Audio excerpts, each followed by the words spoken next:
Bhagavad Gita 6.23 Tam vidyad dukkha sanyogam viyogam yoga sangitam Tam vidyad. Know that to be dukkha sanyoga. Dukkha sanyoga refers to the contact with misery. Know that to be that tam vidyad dukkha sanyoga viyoga. That means separation or the ending of the contact with misery. Yogam yoga sangitam. That is known as yoga sangitam. So here Krishna is describing is giving one definition of yoga as cessation of misery or disconnection with misery. In general, the verses of the Bhagavad Gita are 4 lines, 4 English lines, or even there in Devanagari, 2 Devanagari lines. But sometimes the verses are divided according to the semantic content rather than the poetic structure. Semantic content means basically the meaning. So here, if we look at the next verse, it's a different thought that is happening. Sadishchena yoktavya yogo nirvinna chetasa. So, Srila Prabhupada, because it's a different thought, Srila Prabhupada cuts the words over here and he starts the next verse with the next thought. So here, that's why we have only 2 lines in this verse. And essentially, the focus here in this verse is on the glorious nature of the achievement that yogic perfection grants.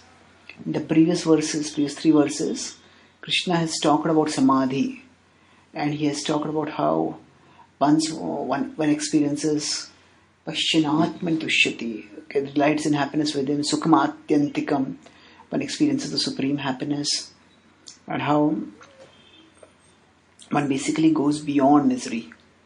After having explained all that, now Krishna is moving onwards and is speaking about how this is in fact yoga. The word yoga has multiple meanings, and apart from the meanings that are there in normal conversation, there are also technical definitions of the word. So for example, when Krishna says Yukta ityachate yogi, uchyate yogi, this is the yogi, or such a person is considered yukta. So Krishna has given multiple understandings of the word yoga itself. In the 2nd chapter, he has given 2 understandings. One is samatvam yoga uchyate, that being equipoised is yoga. And then again, he has also said that, and it was 2.48 and 2.50, he has also 50, that section he says also that karmajam yukta hi phalam tektani yoga karmasu kaushalam. So he says that yoga is karmasu kaushalam. So yoga is the art of skillful work, expert work, working in such a way that expert work in such a way that one does not get bound while working. That was the context. So samatvam was one definition of yoga. So yoga karmasu kaushalam was another definition of yoga. Then here Krishna is saying tam vidya dukkha sanyogam viyogam yoga sangitam. So yoga means the cessation, disconnection from misery, disconnection from the connection with misery. The soul is Satchitananda, and the soul actually is not connected with the misery of this world. But because of the desire to enjoy matter, the soul becomes entangled and the soul suffers terribly and in material existence. And when the soul's connection with matter ends, then that disconnection frees the soul from misery also. And in that sense, that is the end of misery. And that Krishna is telling us is yoga. So It's like if a person decides to watch a movie hoping for entertainment, but then that movie turns out to be a ghastly horror movie. And it becomes so scary that one doesn't want to watch it. But somehow the remote stops working, the power switch starts working, and you cannot close the TV, you cannot break the TV also. Just have to keep watching it. Can't go anywhere. Suppose that way, imagine such a predicament where one is forced to watch the terrible movie. It will be terrible. So the soul's predicament, especially after the soul recognizes the misery of material existence and wants to get out, still the soul cannot get out.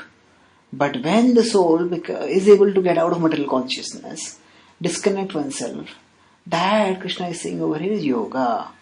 So this is one sense similar to yoga chitta vritti nirodha, which is talked about as a definition of yoga. Chitta vritti, when the consciousness is moving in the material direction, chitta, as we have discussed, is the embodied consciousness. And embodied consciousness moves within matter. And when that moment of embodied consciousness within matter stops, that is called as yoga, according to Patanjali's Yoga Sutra. So here, Krishna is saying the same thing in a different way in terms of the result of that. He says that actually when the person stops watching the horror movie, then all the horror that has been experienced, that stops. So that is what Krishna is telling in this verse, that dukkha sanyoga viyoga yoga sangitam. Now here there is a alliteration, we could say, of words. Yoga comes thrice in these two lines. Dukkha sanyoga viyoga yoga sangitam.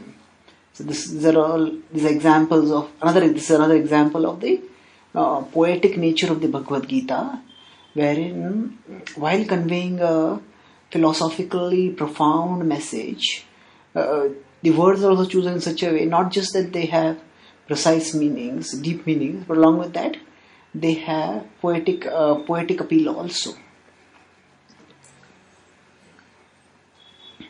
Now, what is Krishna stating over here in the tam vidya? Know that to be.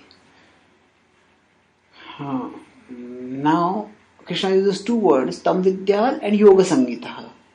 So know that to be, and this is called as yoga. So know that to be yoga, know that to be that which is yoga, that which is called as yoga. What is that?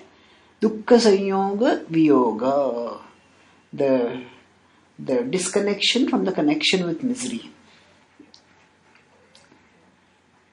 So by emphasizing the word connection in both the viyoga and sanyoga, and then having yoga again, Krishna emphasizes that Krishna conveys that actually the whole process of yoga is essentially about connection. It is about giving up one kind of connection and establishing another kind of connection. Or rather, when we come to Bhakti Yoga, it is